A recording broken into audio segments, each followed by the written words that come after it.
दोस्तों नमस्कार। मैं हिम्मत सेठ एक बार फिर आपके सामने उपस्थित हूँ एक नए विषय को लेकर। दोस्तों पंजाब बंगाल में पश्चिमी बंगाल में जो चुनाव हुए और चुनाव के परिणाम आने के बाद जो हिंसा हुई, वो हिंसा रुकने का नाम ही नहीं ले रही है। आगे से आगे बढ़ रही है। और कल तो भाजपा के सबसे बड़े नेता, या कहना चाहिए मुख्यमंत्री के दावेदार शुभेंदु अधिकारी, जिसने भवानीपुर से ममता बनर्जी के को हराया, उसके पीए को गोली मार दी। गोली मारकर हत्या कर दी, गोली ही नहीं मारी। और ये काम मतलब कार में चलती कार का शायद पीछा कर रहे थे शूटर्स, उसको रोका। रोक करके खिड़की में कांच लगा हुआ था, उसमें से गोली मारी। और उसमें ड्राइवर भी घायल हुआ, चालक जो था वो। और वो जो है उसको अस्पताल में भर्ती कराया गया। और इस तरह से ये काम। दोस्तों इसके पहले भी आपको पता ही है, हार हार आग मार्केट दफ्तर में बुलडोजर, उनका दफ्तर बुलडोज कर दिया। हिंसा का दौर जारी है। भाजपा कार्यकर्ता कई क्षेत्रों में टीएमसी के दफ्तर अ, में आग लगा दी।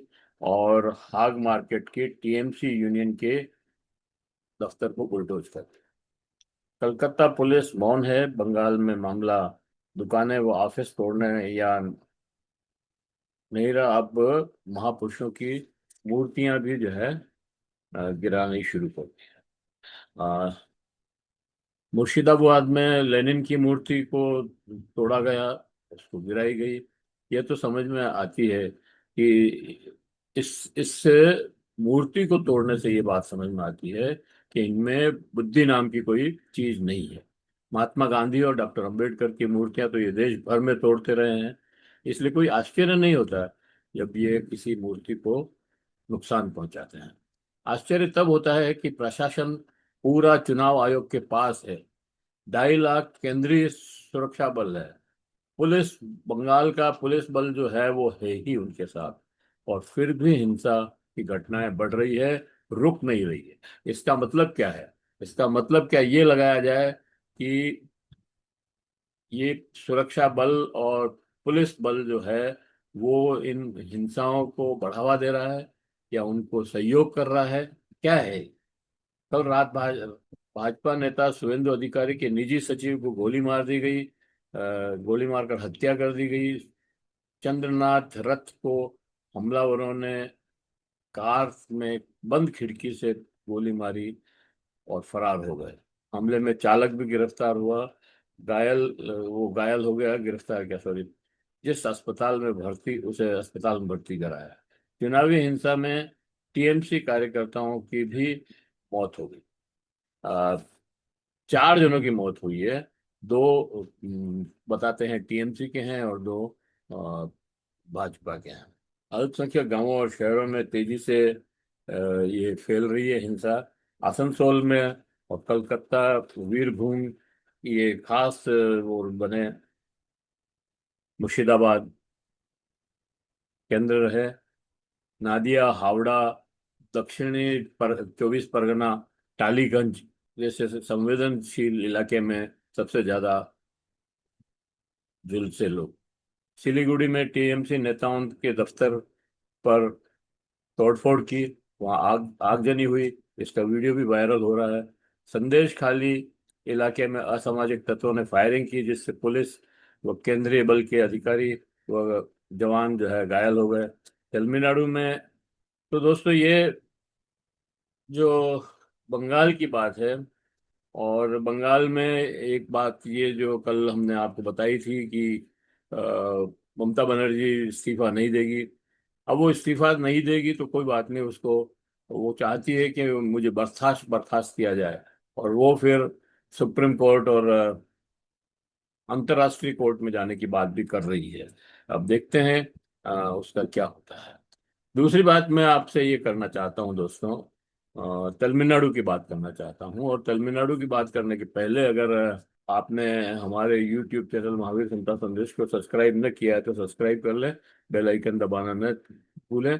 अगर वीडियो अच्छे लग रहे हैं तो लाइक करें, फॉरवर्ड करें और लोगों को भेजें। और अगर कमेंट करें, कमेंट बॉक्स में जाएं, कमेंट करें, सुझाव दें। आपके कमेंट और सुझाव हमें और बेहतर करने की ओर अग्रसर करेंगे।